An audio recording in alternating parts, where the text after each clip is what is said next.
sujud keakraban atau al-qurb ini menjadi isyarat kita yang ingin mendapatkan kedekatan dan keakraban dengan Allah Subhanahu wa taala. Maka terlebih dahulu kita harus melewati fase ketundukan dan keberadaban. Jika kita gagal membangun ketundukan, biasanya juga kita akan gagal meraih kedekatan. Inilah sebabnya ruku didahulukan, baru sujud. Kalangan ulama kerohanian menyebut ruku adalah kefanaan awal atau al-fana al-awal, dan sujud adalah kefanaan sempurna atau al-fana al-kamil. Maka bermacam-macam kita mengapresiasi ruku.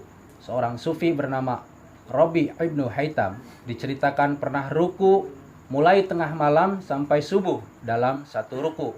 Ia sangat menikmati indahnya ruku. Sebuah historis yang disandarkan kepada peristiwa Mi'raj Nabi Muhammad SAW. Ketika sedang ruku, ia menyaksikan makom paling tinggi, yakni ars, yang menakjubkan. Lalu di dalam rukuknya, ia mengucapkan Subhana Rabbiyal Azimi wa bihamdi. Maka Maha Suci Tuhan yang Maha Besar dan segala pujian hanya untuknya. Tentu ucapan ini kita pahami betul saat melihat ars, karena di tempat inilah ia menerima perintah pelaksanaan sholat. Ketika bangkit dari ruku melihat cahaya ars meliputi individunya, dan pada saat ini ia membaca Sami Allahu liman hamidah. Kemudian ia tersungkur di dalam sujud di hadapan Tuhannya yang Maha Agung. Jika ruku dilakukan dengan benar-benar membersihkan individu kita dari berbagai sifat egois atau anania dan ketakjuban individu kita atau inniyah, kemudian menghilangkan berbagai imajinasi di dalam pikiran kita dan sepenuhnya kepasrahan individu kita memuncak kepada Allah Subhanahu wa taala, maka keadaan inilah yang mengantarkan individu kita seseorang merasakan kefanaan jiwa atau al-fana an-nafs. Hidayah dan petunjuk Allah Subhanahu wa taala akan menunggu bagi kita yang mau mencapai puncak kehusuan di dalam ruku. Ruku seperti inilah yang dijanjikan berbagai keberuntungan dari Allah Subhanahu wa taala sebagaimana dalam sabdanya surat Al-Hajj surah 22 ayat 77 sebagai berikut, Ya ayyuhalladzina amanu ruk'u wasjudu wa'budu rabbakum waf'alul khaira la'allakum tuflihun. Artinya, hai orang-orang yang beriman, rukuklah, sujudlah, sembahlah Tuhanmu dan perbuatlah kebaikan supaya kamu mendapat kemenangan.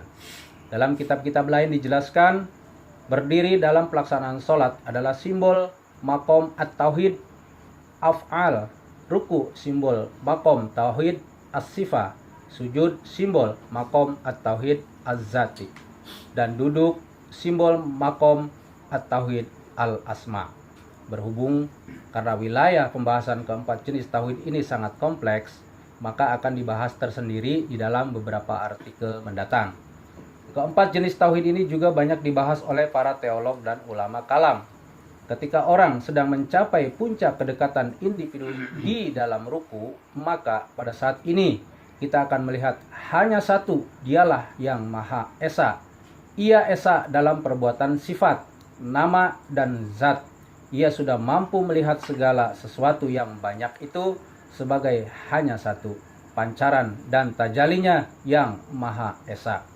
Adapun yang sangat perlu kita ketahui, kita yang berada di dalam makom ketinggian atau qaus as-su'udi, maka kita sudah menggunakan pandangan holistis atau ijmali, sehingga kita menyaksikan hanya satu atau the onenis atau wahidiyah, atau bahkan yang maha satu atau the one and only atau ahadiyah. Sebaliknya kita yang masih berada di makom bawah atau an-nuzul, maka kita menggunakan pandangan secara mikro atau tafsili, sehingga yang kita saksikannya ialah beragam makhluk Tuhan atau the manines atau al-kasroh. Maka tentu kita berharap dan sekaligus kita memohon kepada Allah Subhanahu wa taala agar hari demi hari pengalaman ruku kita semakin membuahkan makna dan hakikat ruku. Ruku dalam pelaksanaan sholat, banyak berdoa dan hindari membaca ayat Al-Quran. Tak hanya sujud, Ruku juga menjadi salah satu rukun pelaksanaan sholat yang kita penuhi dengan pahala dan esensi penghambaan. Dalam konteks inilah, maka Nabi Shallallahu Alaihi Wasallam melarang membaca Al-Quran ketika ruku dan sujud. Nabi Shallallahu Alaihi Wasallam bersabda, "Ketahuilah, sesungguhnya aku dilarang membaca Al-Quran pada saat sedang ruku dan sujud. Adapun pada saat ruku, maka agungkanlah Rob yang maha perkasa lagi maha mulia. Sedangkan dalam sujud, bersungguh-sungguhlah dalam doa, sehingga doa kalian layak untuk dikabulkan."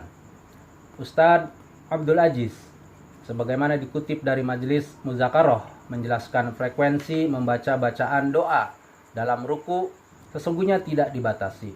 Ketika ruku, kita seorang bisa membaca sekali, 2 kali, 3 kali, atau selebihnya.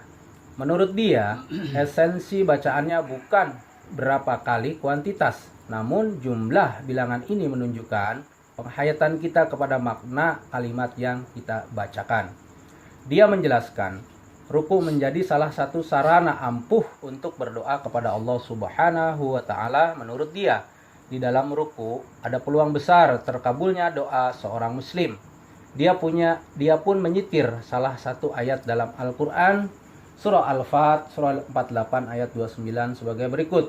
Muhammadur Rasulullah walladzina ma'ahu asyidahu 'alal kufar ruhama'u bainahum tarahum ruka'an sujada yabtaghuna fadlan minallahi wa ridwana simahum fi wujuhihim min asaris sujud dzalika masaluhum fit taurati wa masaluhum fil injil kazar'in akhrajaha sat'ahu izara fastaghlaza fastawa ala suki yu'adhibu zur'a liyaghidha bihimul kufar wa'adallahu alladhina amanu wa 'amilus solihati minhum maghfiratan wa ajran 'azima. Artinya, Muhammad itu adalah utusan Allah dan orang-orang yang bersama dengan dia adalah keras terhadap orang-orang kafir, tetapi berkasih sayang sesama mereka. Kamu lihat mereka ruku dan sujud mencari karunia Allah dan keridhoannya. Tanda-tanda mereka tampak pada muka mereka dari bekas sujud. Demikianlah sifat-sifat mereka dalam Taurat dan sifat-sifat mereka dalam Injil, yaitu seperti tanaman yang mengeluarkan tunasnya. Maka tunas itu menjadikan tanaman itu kuat, lalu menjadi besarlah dia dan tegak lurus di atas pokoknya. Tanaman itu menyenangkan hati penanam-penanamnya, karena Allah hendak menjengkelkan hati orang-orang kafir dengan kekuatan orang-orang mukmin. Allah menjanjikan kepada orang-orang beriman dan mengerjakan amal soleh di antara mereka ampunan dan pahala yang besar. Kamu lihat mereka ruku dan sujud mencari fadilah Allah dan ridwannya. Fadilah merupakan salah satu keutamaan khususnya dalam urusan dunia. Doa-doa untuk meraih keutamaan tersebut bisa dihajatkan ketika ruku. Doa diucapkan dalam individu kita dengan keyakinan tanpa keraguan. Tak hanya ini, doa ini pun bersifat paling utama, artinya nomor 1 dalam urusan dunia. Namun, kita semestinya cerdas dan memaknai keutamaan ini. Artinya, keutamaan tersebut harus melihat apa yang kita butuhkan dan benar-benar cocok dengan individu kita, bukan semata-mata keinginan. Bagaimana dengan ridwan? Ustadz Abdul Aziz menjelaskan, ridwan bermakna semua aktivitas yang sudah diridhoi Allah Subhanahu wa Ta'ala. Ketika sudah mendapat ridho Allah, maka sudah bernilai ibadah. Menurut Ustadz Abdul Aziz, jika Allah Subhanahu wa Ta'ala sudah ridho, artinya sudah ada pahalanya. Dia mensampelkan firman Allah Subhanahu wa Ta'ala dalam Al-Quran, surah Al-Bayyinah, surah 98 ayat 8. Para sahabat Nabi Shallallahu Alaihi Wasallam yang disebutkan Allah sebagai radhiyallahu anhum wa radu anhu, atau ridho Allah untuk mereka dan mereka pun ridho kepadanya. Semua aktivitas kita dijaga sehingga selalu menjadi ibadah. Karena ini Ustadz Abdul Aziz menjelaskan, ridwan bermakna sebagai keutamaan atau kemuliaan akhirat. Ketika fadlan dan ridwan kita sandingkan, kita memohonkan dan insya Allah dikabulkan, maka akan lahir kita sebagai hamba yang utama. Maka perlu kita ketahui, di dalam suatu historis begitu lama Rasulullah Shallallahu Alaihi Wasallam bersujud, maka kita yang menghayati hakikat kita akan merasakan sujud kita terlalu pendek. Maka tidak heran jika Sayyidatina Aisyah radhiyallahu anha pernah menggambarkan lama sujudnya Nabi Shallallahu Alaihi Wasallam di dalam pelaksanaan sholat malamnya, seperti panjangnya orang yang membaca surah Al-Baqarah. Hal ini bisa kita maklumi, karena jika dalam ruku kita saja bisa menyaksikan pemandangan arsy, apalagi dalam sujud.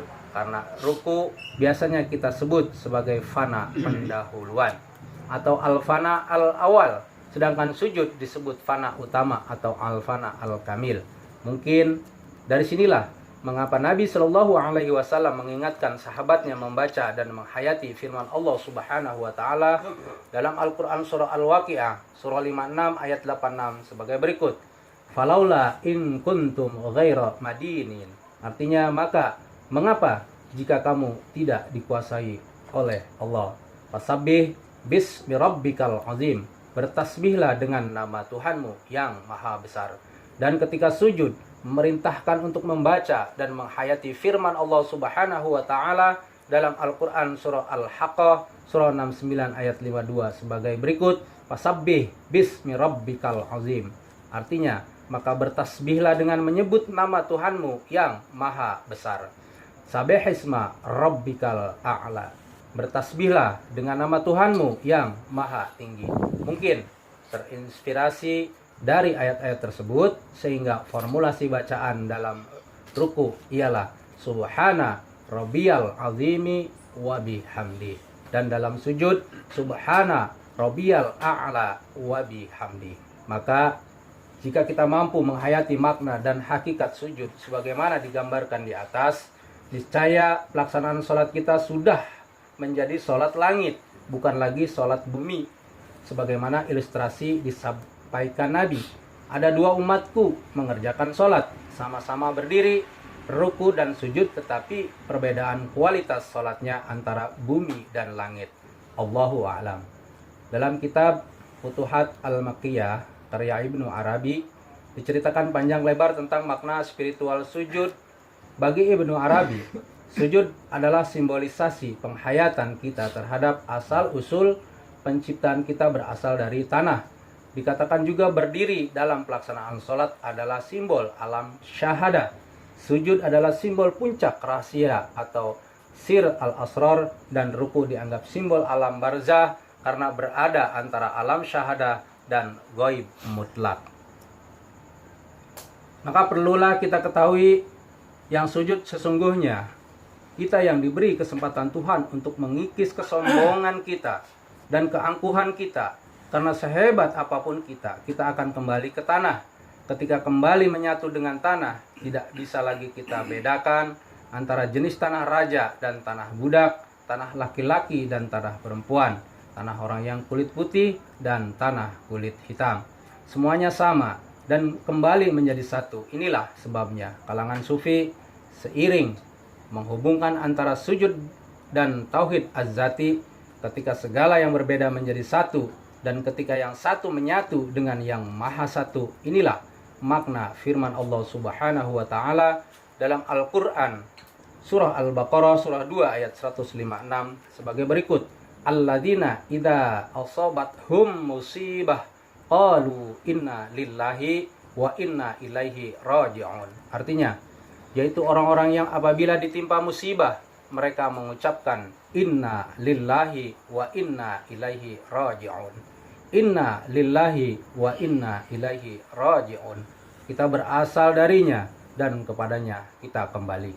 Maka kita yang sering bersujud seharusnya tidak lagi memelihara sikap egois atau anania dan perasaan ujub atau iniyah. Karena kita yang sering bersujud akan tampak bekas-bekas sujud atau atsar as-sujud di dalam wajah kita dan penampilan kita, baik penampilan fisik maupun emosi dan spiritual kita. Sayyidina Ali pernah ditanya tentang makna sujud pertama. Ia menjawab, itu artinya Allahumma innaka minha khalaqtana. Ya Allah, sesungguhnya Engkau menciptakan kami dari tanah. Makna bangkit dari sujud ialah wa minha akhrajtana, dan daripadanya Engkau mengeluarkan kami. Makna sujud kedua ialah wa ilaina tu'iduna, dan kepadanya engkau akan mengembalikan kami. Bangkit dari sujud kedua maknanya wa minha takhrujna tarotan ukhra, dan daripadanya engkau akan membangkitkan lagi. Sayyidina Ali mengingatkan filosofi dua sujud. Sujud pertama mengingatkan kita bahwa kita sebagai manusia berasal usul dari tanah. Dari tanah kita diciptakan dan tumbuh menjadi makhluk hidup yang diberi kepercayaan sebagai khalifah di bumi dengan segala aktivitas kita. Minum.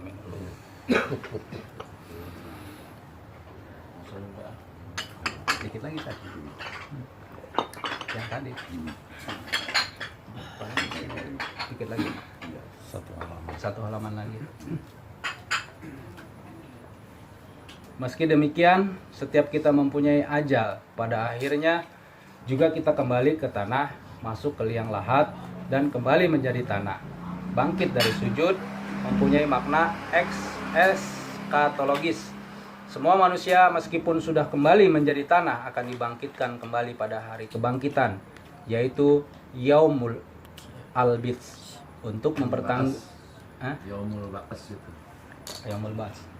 Ganti A berarti. Oh, ganti dulu dah.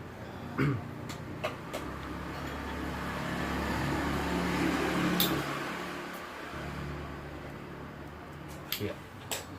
Yaitu Yaumul Ba'as. Ba'as. Untuk benar udah tuliskan. Iya. Untuk mempertanggungjawabkan seluruh perbuatan yang pernah kita lakukan ketika berada di antara dua sujud, yaitu di alam fana dunia ini. Kebangkitan dari sujud kedua disebut juga sujud terakhir karena tidak ada lagi sujud ketiga. Pada hari kebangkitan, bumi sudah digulung. Selanjutnya individu kita sebagai manusia akan hidup di dalam keabadian hari akhirat. Shadaqallahul azim.